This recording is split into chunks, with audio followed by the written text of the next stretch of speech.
Shalom, shalom. I'm going to start off by giving all praise, honor, and glory to Yahweh, Ba'ashem, Yahweh Shai, Ba'ashem, Rachakudash. Double honors to the elders and the apostles of Great Millstone who rule well and teach sound doctrine. Peace and salutation to the elect, scattered across the four corners of the planet Earth, preaching this truth out in sincerity and meekness, risking your lives and freedom to do so. Okay?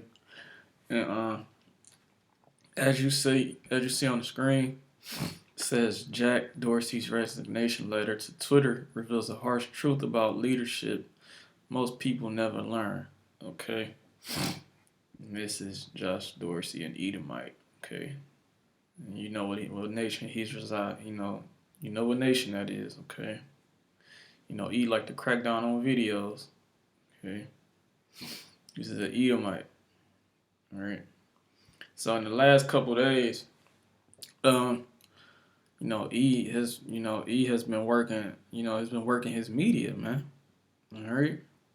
Trying to arrest Bill Cosby again. They're talking about the the pedo shit that's going on with the ring and everything with the guy who committed suicide.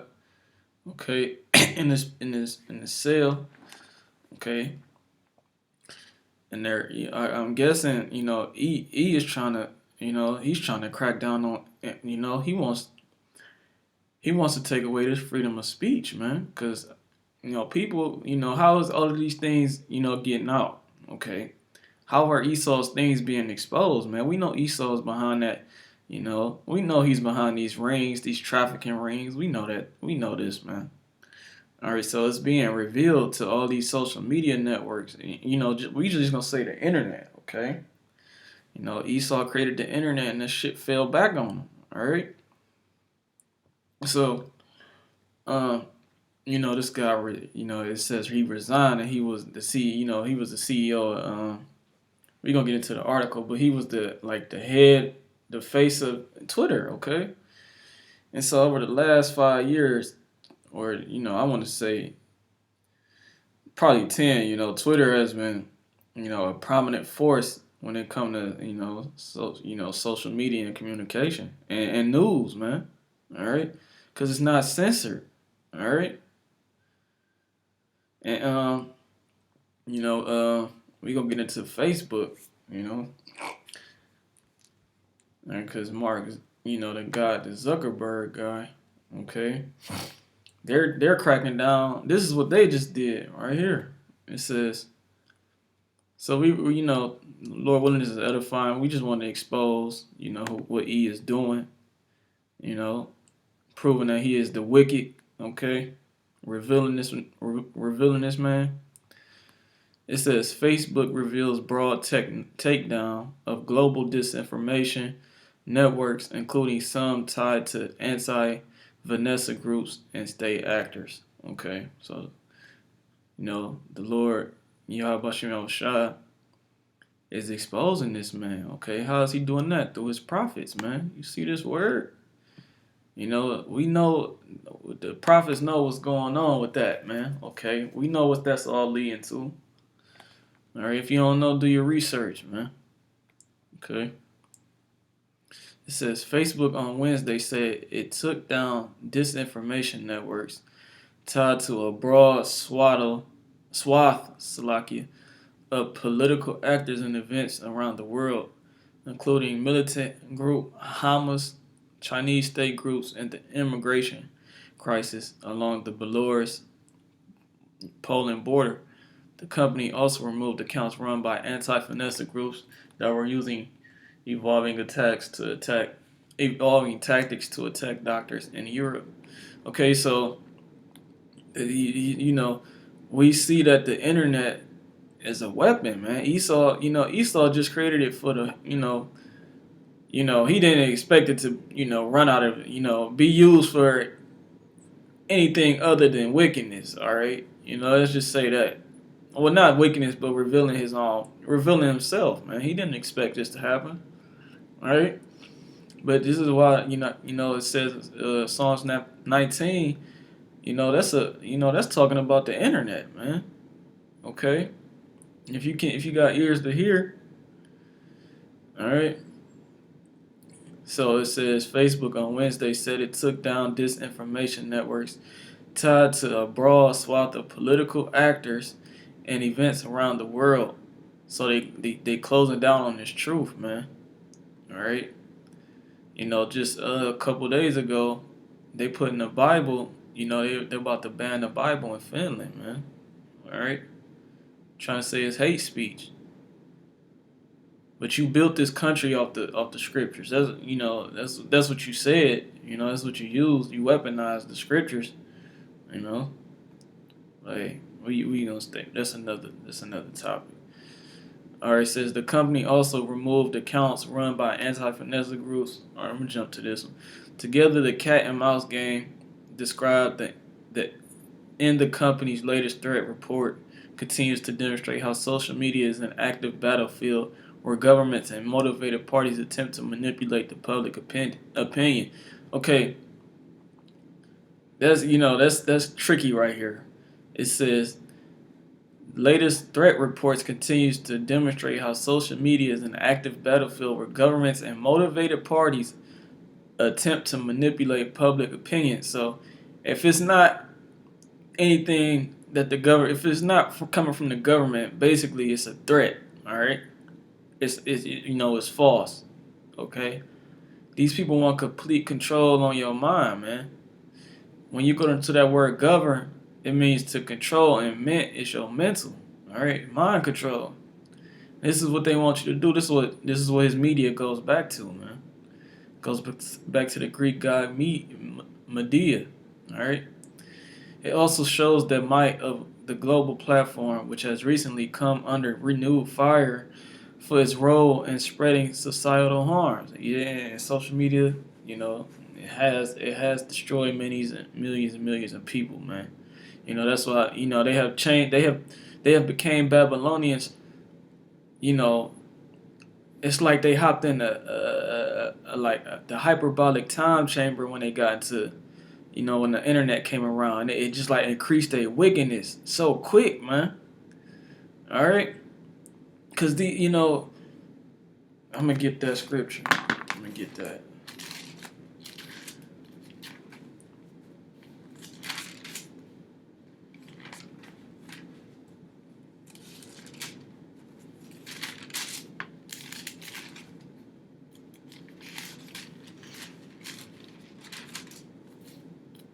Select.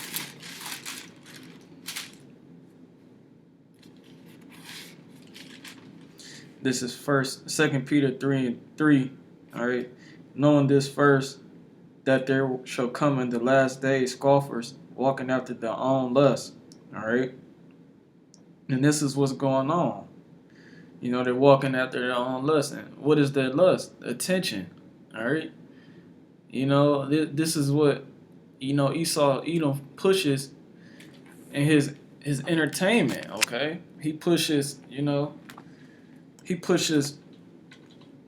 a ego. He has an ego-based society, man. This is why he wants to switch it over to a social-based credit system, man. Because if you don't have money or have a certain popularity, then you're nobody in this society, man. All right, and the men of the Lord, what we are poor and we're nobodies in this society, man. Okay, the men of the Lord say He chosen the poor of this world, rich in faith. All right, but this is 2 Peter 3:3. It says, knowing this first, that there shall come in the last days scoffers, walking after their own lust.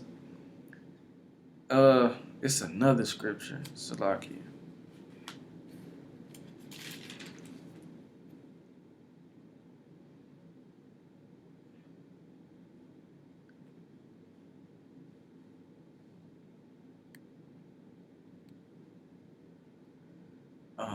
Where is it?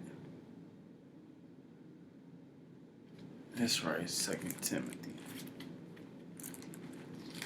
2 Timothy.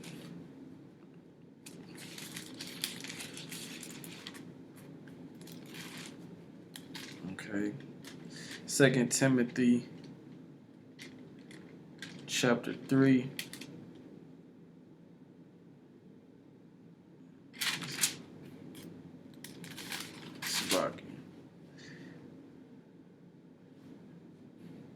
Second Timothy 3,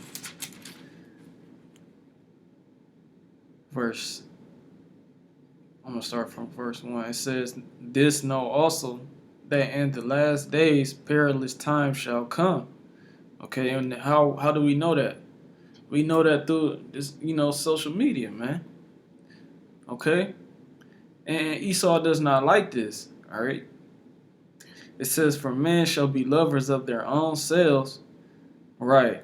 Covetous, boasters, proud, blasphemers, disobedient to parents, unthankful, unholy, without natural affection, truce breakers, false accusers, incontinent, fierce, despisers of those that are good, traitors, heady, high-minded, lovers of pleasures more than lovers of the Most High. Okay, having a form of godliness but denying the power thereof, from such turn away. Right. Okay, this scripture right here is just, it explains to you, you know, Babylon the Great, man. This is all it's about. It's about feeding your flesh, and I've been saying that a lot lately because, it's starting. You start to see that's really all these people care about, man. All right, and you got inflation, mass inflation going on. Okay, and these people still want to, for all their wickedness, they will not turn away from, man. All right, but I'm gonna get back to this article because social media, Yahweh Bashim Shah has destroyed you people through social media, man. Now he's about to destroy you even more with this meta shit. All right. It says together the cat and mouse, and that meta links up with that jab. Best believe that. All right. It says together the cat and mouse game described in the company's latest threat report continues to demonstrate how social media is an active battlefield where governments and motivated parties attempt to manipulate public opinion.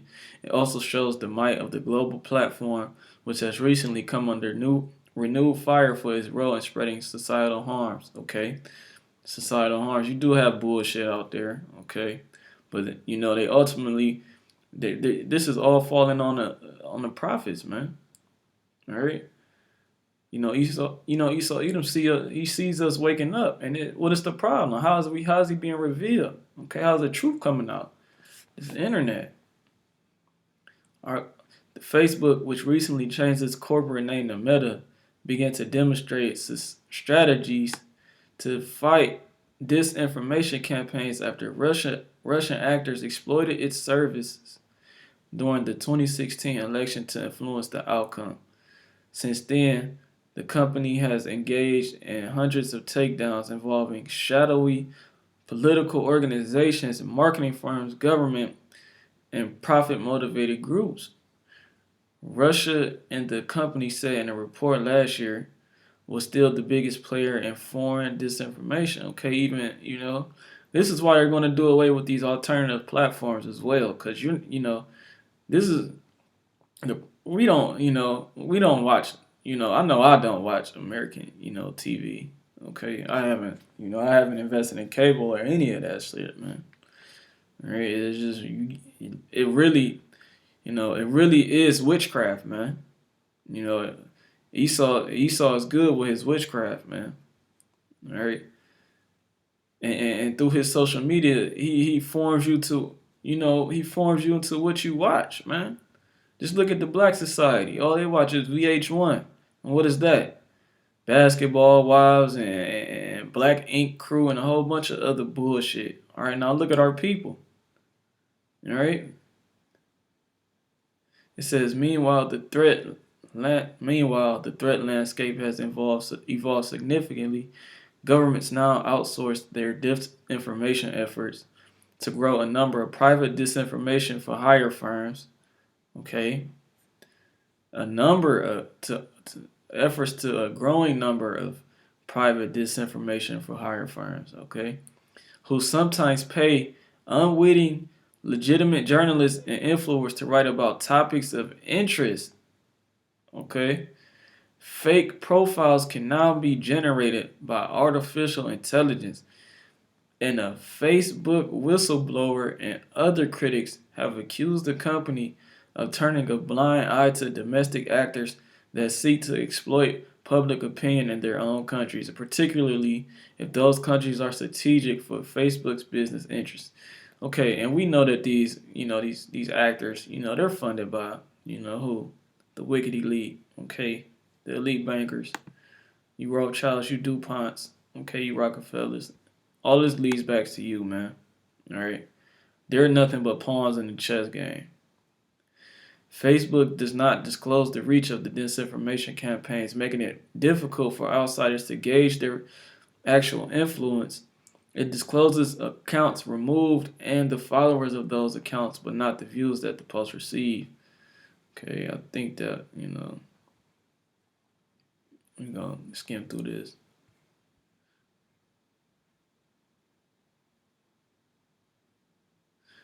Okay, it says, I'm gonna keep reading. It says the China operation was discovered, the company said, after a mysterious account claiming to be a Swiss biologist posted that the U.S. was pressuring and intimidating WHO scientists studying the origins of the C19 in an attempt to blame China for the strain.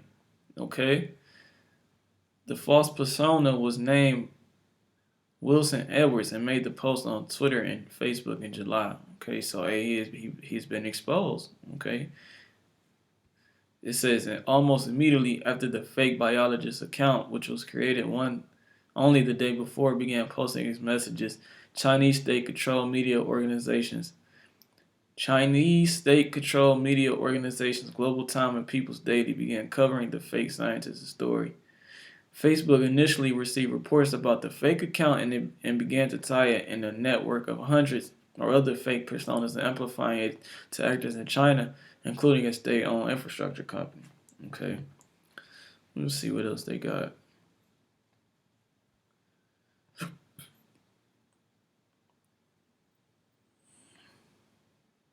Okay, it says Facebook also removed dozens of Facebook and Instagram accounts and groups that posed as Middle Eastern migrants to Belarus and Poland, as well as journalists discussing the migrant crisis. Right, discussing the migrant crisis. Okay, so you can't even talk about things, man. The accounts which were created between September and November and hosted content in English and Arabic appeared to be attempting to generate criticism of Poland for causing a humanitarian crisis at the border and being hostile to migrants. For example, some of the fake accounts talked about anti-migrant neo-Nazi activity in Poland and the difficulty of border crossings. Okay, I think that might be. Let's see what else in here. It's not much left.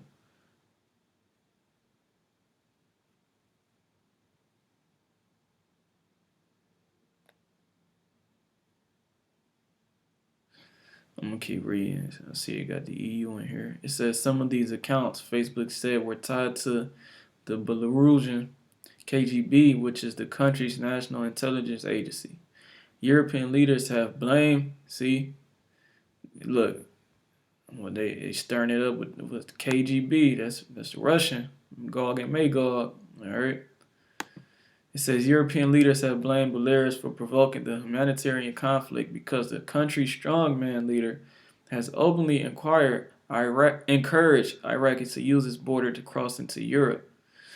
European leaders say this is a retaliation for sanctions imposed against the country by the EU. Okay, so the EU is part of the beast. Okay, which is America, the EU, and the NATO. Okay, which is the ancient Roman Empire and regeneration. Okay, I don't even want to say this word. And occupied, strip, Hamas, the military organization that is also the political leader of the territory, ran the disinformation operation intended to generate support for Hamas and criticism and of Hamas political views. Accounts pretending to be local news organizations and young women living in the West Bank were disabled by Facebook this fall, the company said. The company has previously taken down disinformation operations associated with political groups in occupied territories, showing how social media is a highly active battleground for political viewpoints. Yeah, man. This is a form of free speech, right? But this is about to be taken away. Let's not forget that. Okay. So I'm gonna close out with that one. If it did close, we're just gonna keep it going. Okay, so this is the guy Jack Dorsey. All right. See what he just resigned. They were on his ass, and Elder Yashawamba said it was the day of this he resigned.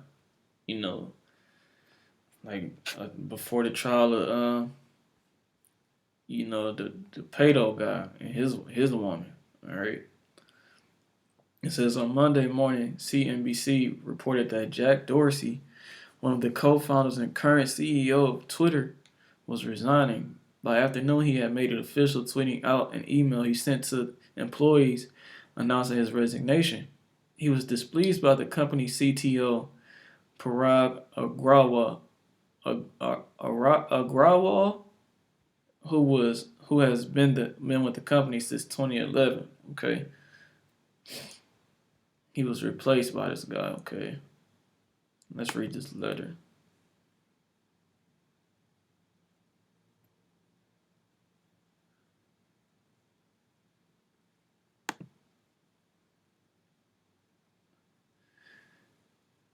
It says, after almost 16 years of having a role at our company, from co-founder to CEO to chair to exec chair to interim CEO to CEO, I decided it's finally time for me to leave. Why?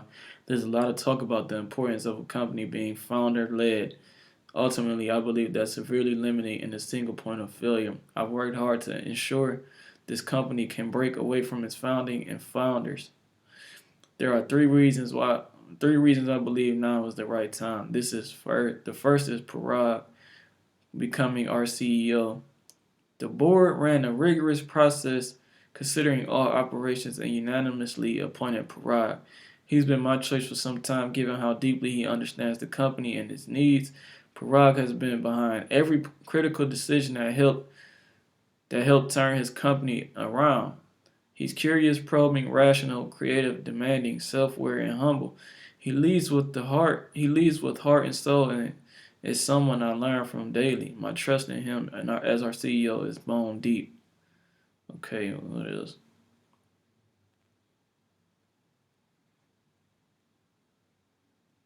That's it. That's not.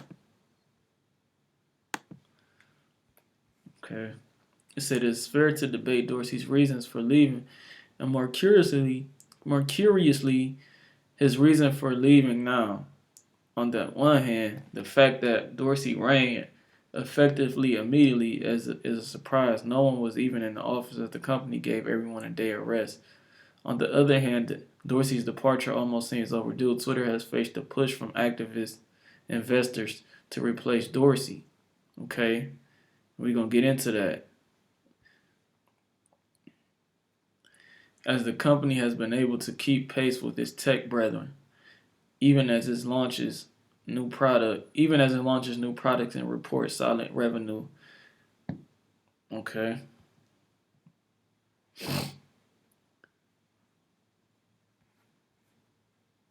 So we're gonna get into why this guy stepped down, okay? We just want to see who's behind all these things, okay? Like who took his position, all right?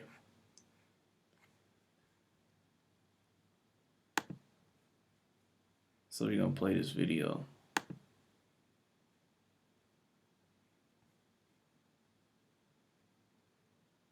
Come on, bitch. Oh.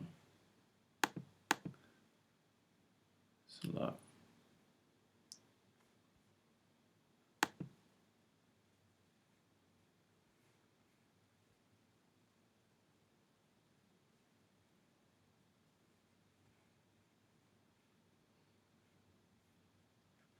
So you can have more time to connect with what really matters. Get unlimited data for just $15 a month on your free Samsung Galaxy tablet. Only at Metro. We're following breaking news this hour. Twitter CEO Jack Dorsey has announced he's stepping down. The markets are already responding to the news. So let's go ahead and bring in CNBC tech reporter Mackenzie Sigalos for the latest. Mackenzie, what do we know about, why Dorsey is stepping down right now? Do we know who will replace him? And can you talk to us a little bit about how the market is specifically responding to this news? So we know who's replacing him. It's the CTO of the company who's been there for a decade. In terms of why Jack Dorsey is taking this step now, Morgan, he's been balancing two big jobs the last few years. He was serving as CEO of both Twitter and the digital payments company Square. In a statement put out by Twitter this morning, Dorsey was quoted as saying that he had decided to leave Twitter because he believed the company is, quote, ready to move on from the company's founders, but he didn't provide any additional detail on why he decided to resign. Now, there are a couple of things that could be happening here. It's not the first time that there's been talk of Dorsey leaving Twitter. Last year, he faced an ousting when Twitter stakeholder Elliott Management tried to replace him. Others have speculated it has to do with Dorsey's desire to focus more attention on what's happening at Square. He's been pushing a lot of crypto-focused projects this year, including potentially getting into mining, and he himself is a big believer in Bitcoin. Now, as for the market reaction, Twitter stock was up on the news. Okay, Bitcoin, remember that. Trading was halted due to news pending. Shares jumped about 10% this morning, and they're up about 5% this hour. Morgan?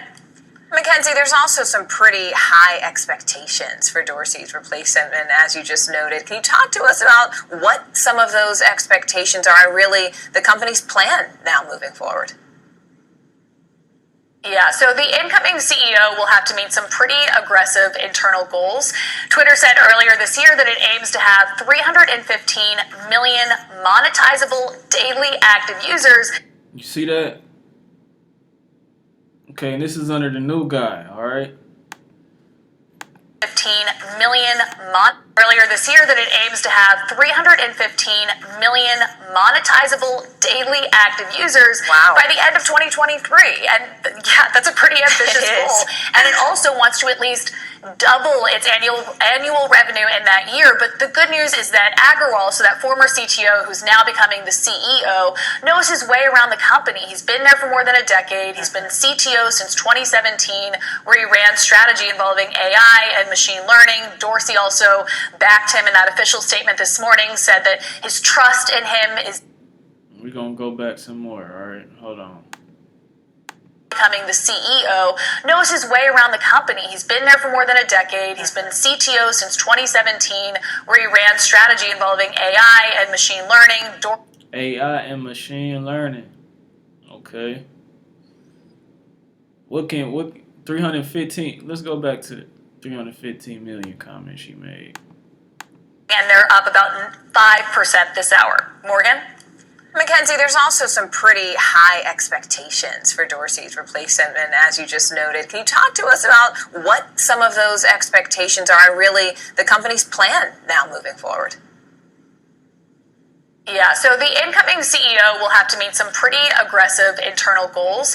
Twitter said earlier this year that it aims to have 315 million monetizable daily active users by the end of 2023. And monetizable. Okay. So, I'll get into this. It says Twitter CEO Jack Dorsey will step down as the head of the social media platform he co-founded a decade and a half ago, the company announced Monday. Okay, so this is the guy, Parag Agrawal, okay, that's replacing his position. All right. So I'm going to go down to, it says Dorsey remains CEO of Square, his digital payments company. Okay. So either way, this guy's he's making money off of, he's still making money off of this business. Still making money off of Twitter. Okay. It says his digital payments company. He is the only person to be CEO of two public companies with market valuations of greater than $5 billion. Okay. So I'm going to get to this part. This is it. All right. It says Dorsey ends a 5-year run atop Twitter. Okay. during which he helped boost its user numbers and oversaw the implementation of a variety of new features to expand its reach and crack down on issues like abuse and misinformation. Okay, the investment firm Elliott Management, okay, launched a campaign to move Dorsey as a CEO last year. Okay, so we're gonna get into this guy. Okay, let's see what else is in here. We're gonna what is Elliott? What is this? Let's just check this out.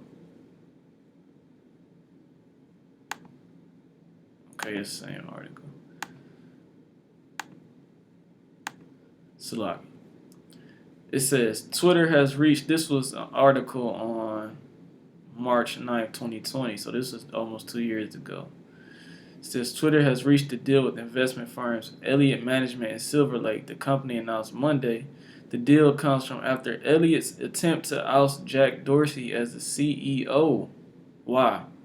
The deal, which does not change Dorsey's role as CEO, includes a $1 billion investment in Twitter from Silver Lake. As a result, the company will fund a $2 billion share repurchase program, according to the announcement.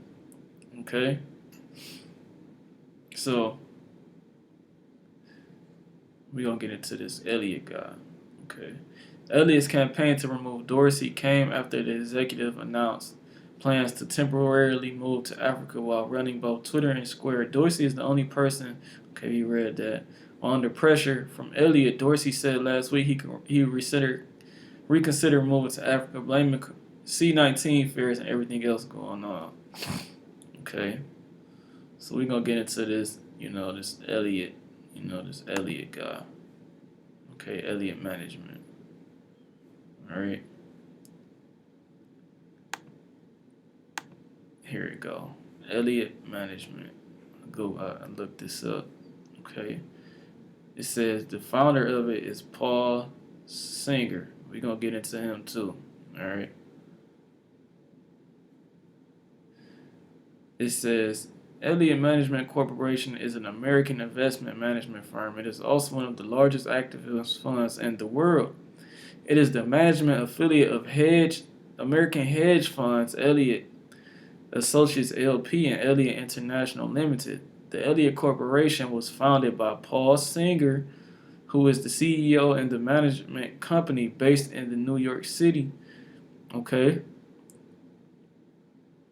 It says more than 1/3 of Elliott's portfolio was concentrated in distressed securities, typically in the debt of bankrupt or near bankrupt companies. Okay, so he likes to invest in people who are in problems, man. It sounds kind of fishy, right? It says, let's look at his equity partners. Elliott has 7 equity partners. Paul Singer, okay, that's the co-founder. Jonathan Pollock, okay.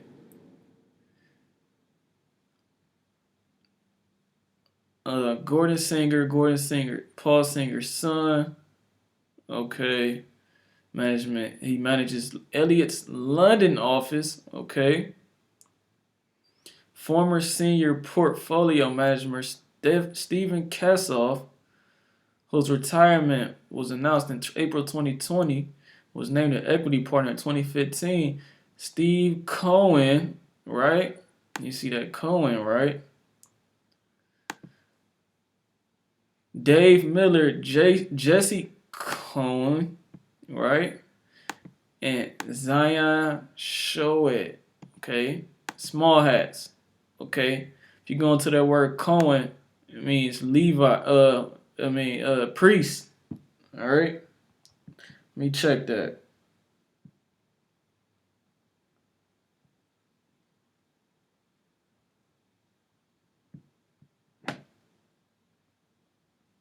Give me a second.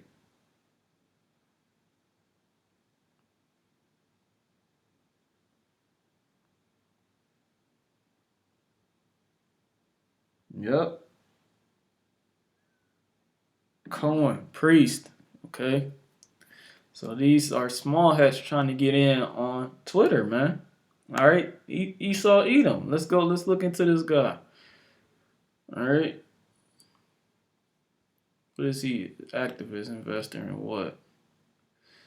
It says he is an American hedge fund manager, activist, investor, philanthropist, and the founder and president and co-CEO of Elliott Management. Okay. Estimated worth 4.3 billion. All right. A number of sources have branded him a vulture capitalist. Okay, largely on his account of his role at Elliott Management Corp. Companies, which has been called a vulture fund. All right. He, the Independent has described him as a pioneer in the business of buying up sovereign bonds on the cheap and then going after countries for unpaid debts. Okay, sound like a small hat, right? So Esau, you being revealed, man. It says Singer was born in 1944 and grew up in Teaneck, New Jersey, in the Ish family. Okay, so this is the guy who wants to, hey man, this is the guy who wants to control all things, man. He wants to lock down and want to see what the hell you're doing, man. Let me cancel some of these out. All right. And what you think the recent stock markets crashes was for, man? Okay. This is what they do. They crash the market and then they buy everything back up, man.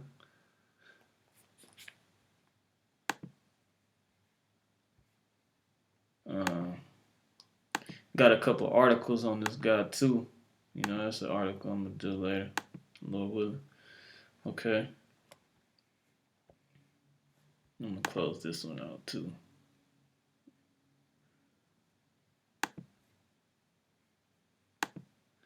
It says on May 18th, 2017, Jonathan Bush was standing at the stern of his luxury catamaran, the Zingetta, named for a champion thoroughbred racehorse, when he received a text message from a colleague warning him not to answer calls from numbers he didn't recognize. Okay.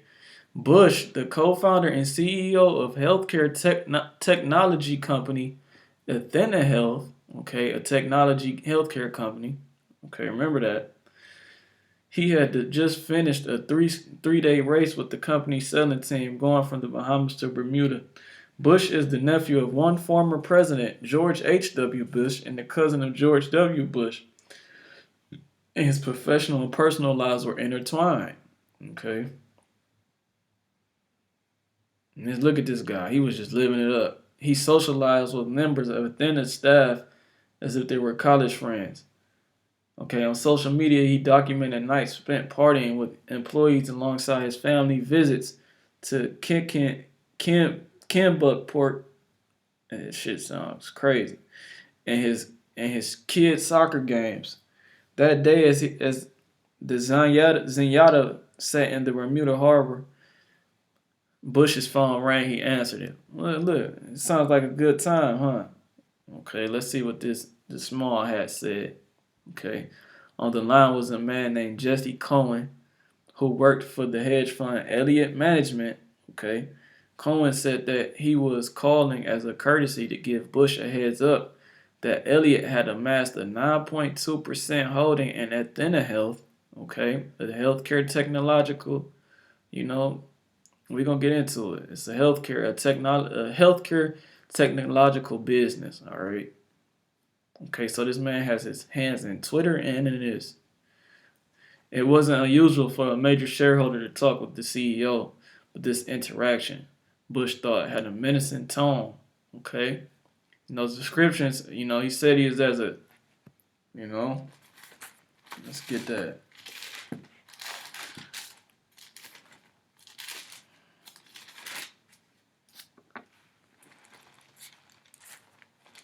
Oh, it's a lot.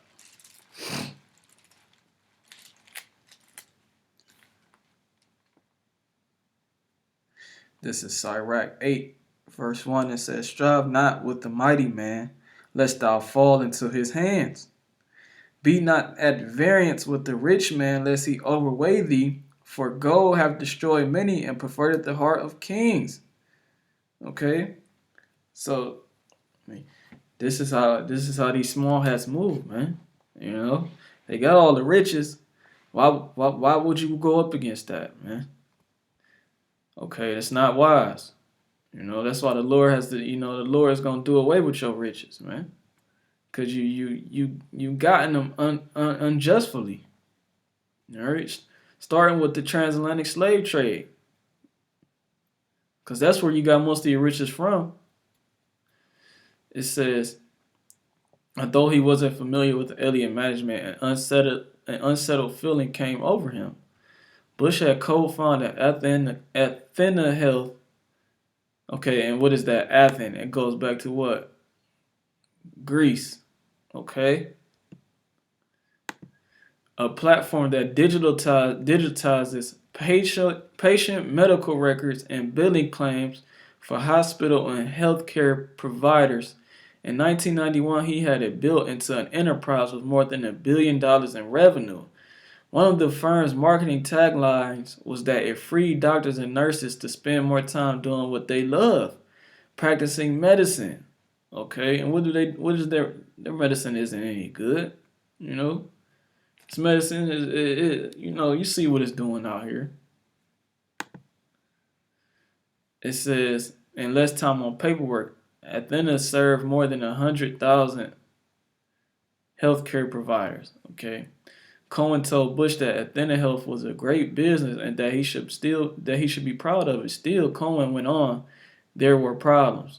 Athena's stock price had recently declined, which he said was hurting morale and hurting the company's ability to recruit employees.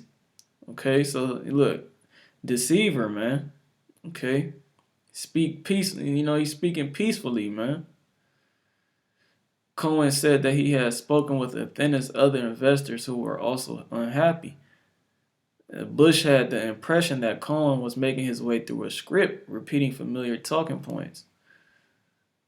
Okay, let's see what else they're talking about. So you get the gist of this guy. What is he's investing in? What is he investing in? Your information, man. Everything you do. All right. And it's another account.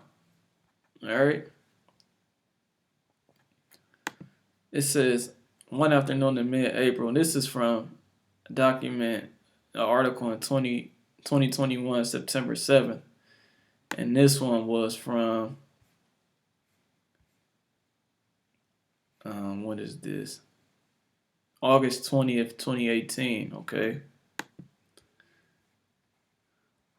It says one afternoon, Emma Walmsley, of officer of GlaxoSmithKline, logged into what could be one of the most important video conferences of her career. A few days earlier, Elliott Investment Management, the U.S.-based activist fund, had contacted the drug makers. The drug makers' chairman, Jonathan Simmons, with some alarming news. Without GSK's knowledge, Elliott had been quietly buying up billions of dollars of its shares. Okay, so this man has shares in your media platform information, your healthcare information, and now he's getting into the pharmacy companies. Okay. He says now Gordon, and this is how E moves, man. You already got all your money. You mean not all your money, but you already got enough, man. What more do you need, man? It says no corporate leader relishes a call from Elliott, one of the most aggressive investors on the planet, with a long track record of forcing sales or breakups, ousting CEOs, overhauling boards, and even on one occasion seizing an Argentine naval vessel over a debt dispute. So this man, this man is. Well, I gotta get this scripture, man.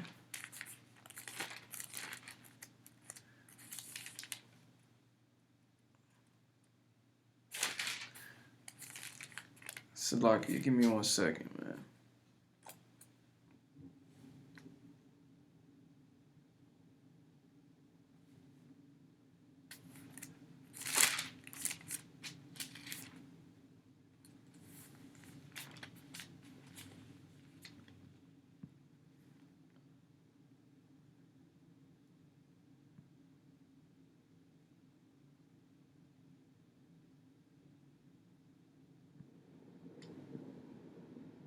Salaki.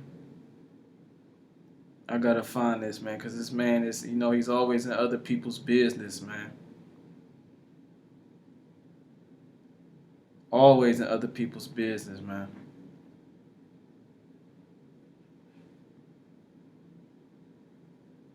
Damn, where is it?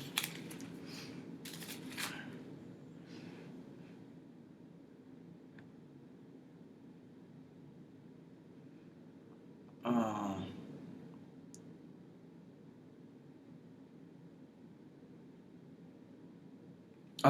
I'm tripping. Salakia. This is Habakkuk 2, verse 5. Yet also because he transgresseth by wine, he is a proud man, neither keepeth at home, who enlargeth his desire as hell, and is as death, and cannot be satisfied, but gathereth unto him all nations, and heapeth unto him all people. All right, and this guy he's not keeping it. It also says this. I think that was it. Okay, because the scriptures, they tell you. It says, Sirach 3 and verse 23: Be not curious in unnecessary matters, for more things are shewed unto thee than man understand. Oh yeah, I didn't. Okay. Yet be not curious in unnecessary matters. Okay. And this is what this guy is ultimately doing, man. All these, your personal information and all of this stuff, this is unnecessary matters to this guy, man. Like, what do you need all these things for? We all have, we know the answer to that. It's that grapho, okay? The grapho. Look that word up. It's the root word of karax, which is the root word of charagma, okay? It says, and look at this. Just look at a long track record, okay? This is the small hats. They have a long track record, okay? But I want to check out. I got their website right here, okay? Check this out. I don't want to. I hate that. I don't even have an option. They don't even give you an option. Let's go to About Us.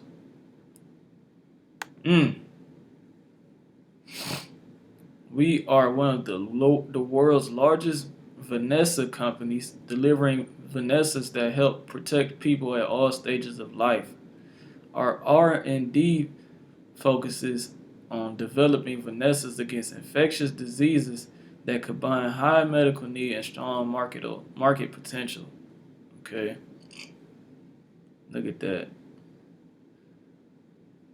Our Vanessa's business has a portfolio of more than 20 Vanessas to help protect people from a range of diseases throughout their life. We supply these Vanessas to people living in over 160 countries. The business generated sales of $7 billion. Okay, I don't know what dollar that is, but $7 billion in 2020. Okay, and this is what this guy is. He has his hand in all of these things, man. All right, this is he wants to. Hey, if Esau, the Lord want Esau even to do it, he gonna do it, man. All right. So I got this video, and I'm gonna get a couple scriptures and close out after this. Yesterday was new Twitter CEO Parag Agrawal's first full day on the job, and the changes have already begun rolling out. The official Twitter safety account announced a new rule that will not allow the sharing of private media such as image or videos of private individuals without their consent. Publishing people's private info is also prohibited under the policy, as is threatening or incentivizing others to do so. According to Twitter's help site, content not in violation of the new policy includes contact information, including name, birth date, or age, place of education or employment, and screenshots of text messages or messages from other platforms. As for what qualifies as private media, videos of private individuals without their consent. Publishing people's private info is also prohibited under the policy, as is threatening or incentivizing others to do so. According to Twitter's help site, content not in violation of the new policy includes contact information, including name, birth date, or age, place of education or employment, and screenshots of text messages or messages from other platforms. As for what qualifies as private media, Twitter says they will take into consideration whether the image is publicly available and/or is being covered by journalists, or if a particular image and the accompanying tweet text adds value to the public discourse, is being shared in public interest, or is relevant to the community. Plenty of users shared their questions and concerns about what kind of content falls under the new rule. One user tweeted, quote, "Private videos of private individuals shared on Twitter is what got Rittenhouse acquitted." Another Twitter user said, "I can see this easily being abused to censor photos that have a genuine public interest. Team Rising is here to weigh in. Joe Caiazzo is a Democratic strategist, and Liz Wolfe is an associate editor at Reason. Glad to have you both here." Thanks. Happy to be with you today. So Liz, what's your immediate reaction to this? Because you have to understand the kind of institutional politics of Twitter as well. Dorsey had some outside support as a founder, but Agrawal is going to need a lot of internal support in order to maintain his position. Do you feel like this new policy is more aimed at people internally or at an external audience? Well, I'm extremely worried about what adds value to the public discourse means. They've offered no indication as to how that will be enforced, and I'm sort of a free speech maximalist. I see lots of things as potentially plausibly adding value to the public discourse. In terms of this being a matter of internal versus external dynamics, I mean, I'm really worried. Dorsey was, one of the tech CEOs that was trotted in front of Congress.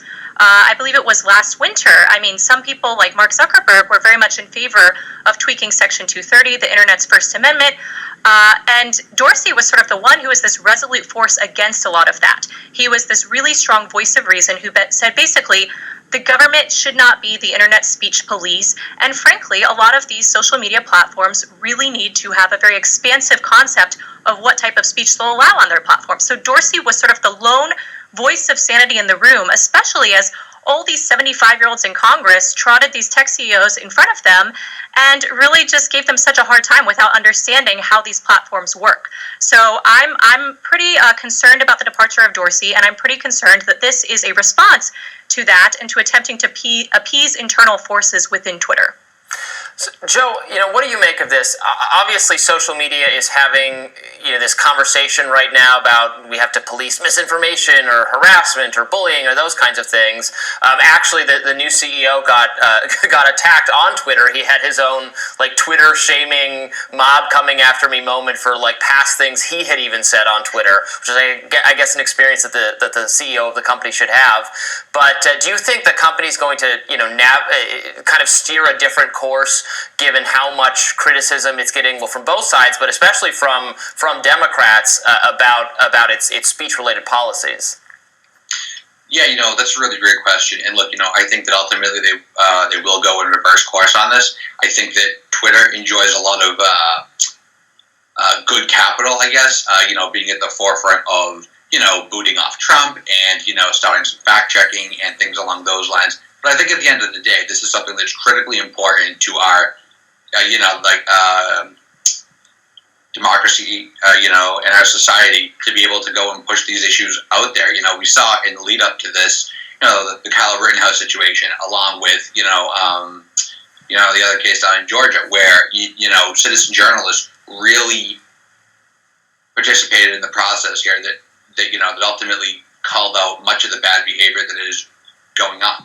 Well, and that's the issue with this policy, which I think is very confusing. And then they tried to explain it, and they had a long explanation that I think made it more confusing. Because making this distinction between journalists and all other people doesn't really make sense, because everyone is a journalist. It's not an official. You don't need a license to be a journalist. And I get that they want to prohibit like revenge porn, like sharing people's inappropriate photos or videos without their permission. I agree that should be prohibited. I think social media sites it's a crime in some states already. It is a crime, although it's also been struck. It gets into a pretty interesting First Amendment territory. But it is a crime. But because of Section 230, it's not. Right. The site is not responsible. The person who did it can be held criminally liable, but not the site. So I understand wanting to clamp down on that kind of thing, but I'm reading this. It wasn't clear if what if it's a private individual in a public setting? What if is this going to be the end of Liz? Is this going to be the end of the Karen videos? If that kind of thing can no longer, maybe that would be a good thing. What do you think? Well, I do think that was an interesting, implication that I was really thinking about. We saw the Amy Cooper Central Park Karen situation, and then soon after that, we saw Emma Sarley, which was a very similar situation, but a Brooklyn dog park. And the videos that surfaced of these events, although they initially, they led to these women being canceled and being really unfairly pilloried and some really horrible stuff. There was also some exculpatory evidence that emerged, in part because we allowed more and more citizen journalists to disseminate information about these initial encounters. I mean, I found this to be really the language that they used. Yeah. But yeah, man, and then not too later after he retired, and they promoted this guy, the other guy. The EU had released an article earlier talking about they're going to have to, at some point in time, they're going to have to mandate, they're going to have to, where is this? I want to get this article. Because it said,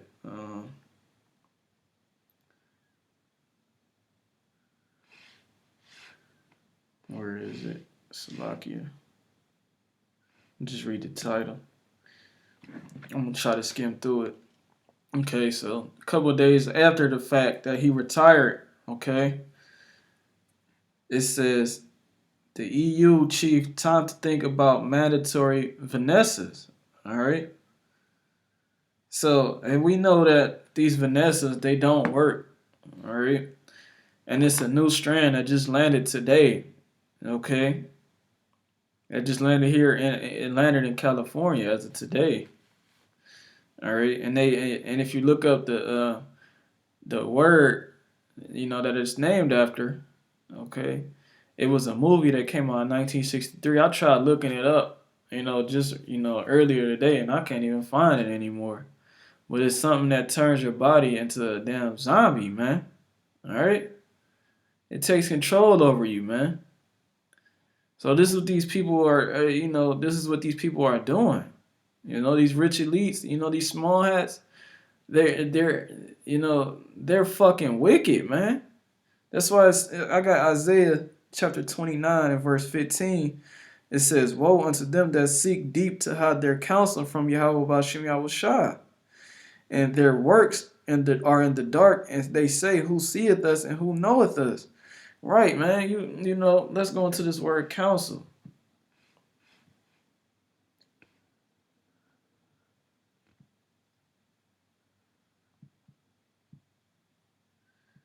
And your counsel goes into your purpose, man. All right.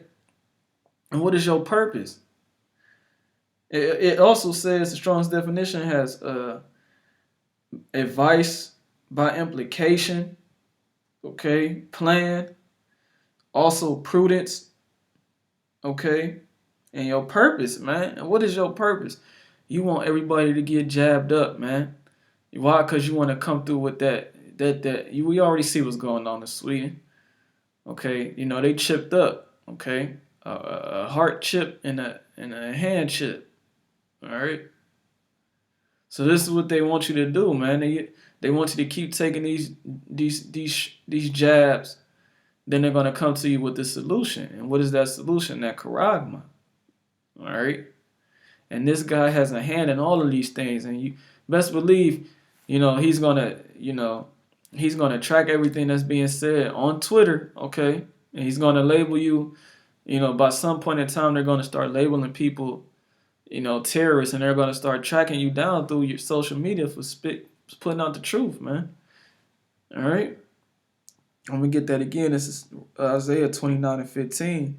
Woe unto them that seek deep to hide their counsel from the Lord, and their works are in the dark, and they say, who seeth us and who knoweth us, right?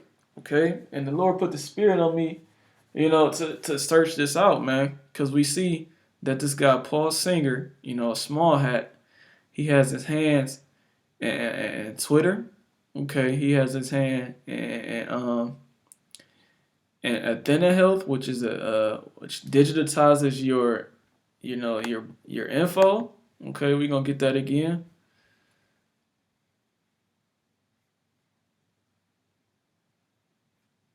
Where is it?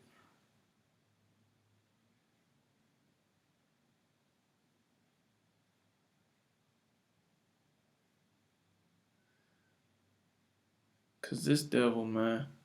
Hey, man, this devil is about to show his horns, man. All right, as soon as he do away with this freedom of speech, it's over with, man. All right. I can't find it. It was basically telling how, all the information that you give in at the hospital is digitized and it's, Athena Health, they put it on the cloud.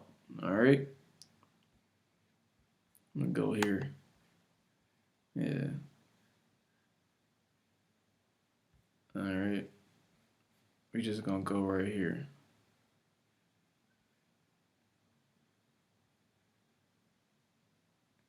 What the hell? There we go.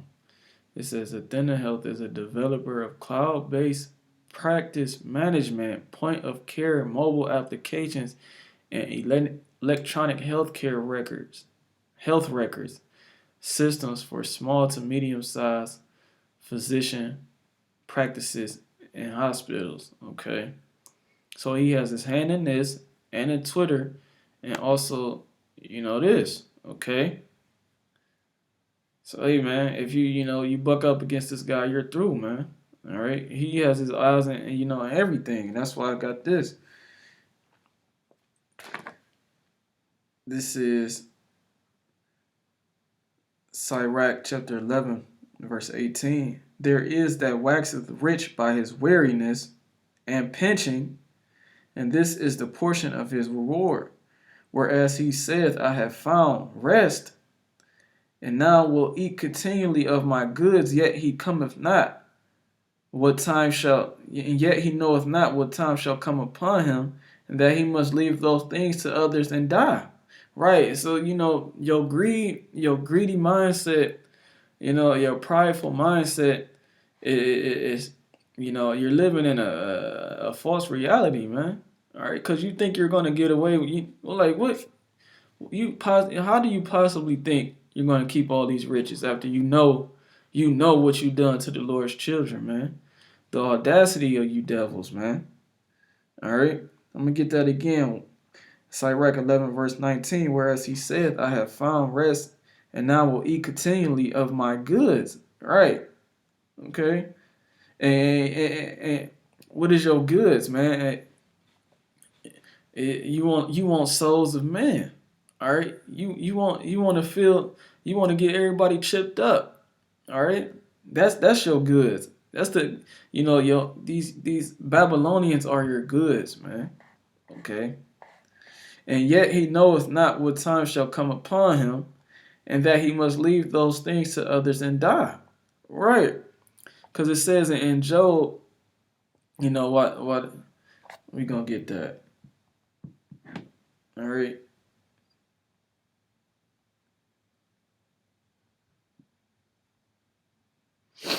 This is the book of Job, chapter 20.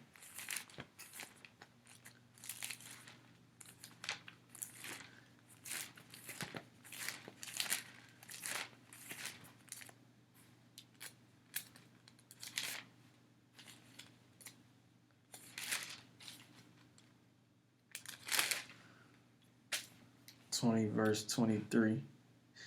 Well, I'm going to start at 22. In the fullness of his sufficiency, he shall be in straits. Okay, and every hand of the wicked shall come upon him. And when he is about to fill his belly, the Most High shall cast the fury of his wrath upon him, and he shall rain it upon him while he is eating. Okay, and the Lord is literally going to do that to you, man. You're just going to keep heaping up riches. That's why I said by unrighteous dealings, injuries, and riches gotten by deceit, the kingdom is translated from one to another. Everything you're doing right now, Esau, everything you have your hand in, everything you gain from these things they're gonna be saved for the hopeful elect, man. All right, so keep on. You're being watched, Esau. We know you're watching us. We're watching you too through the spirit and power of Yahweh Shem Shai. All right. So hey, man, this is another. The Lord put the spirit on me.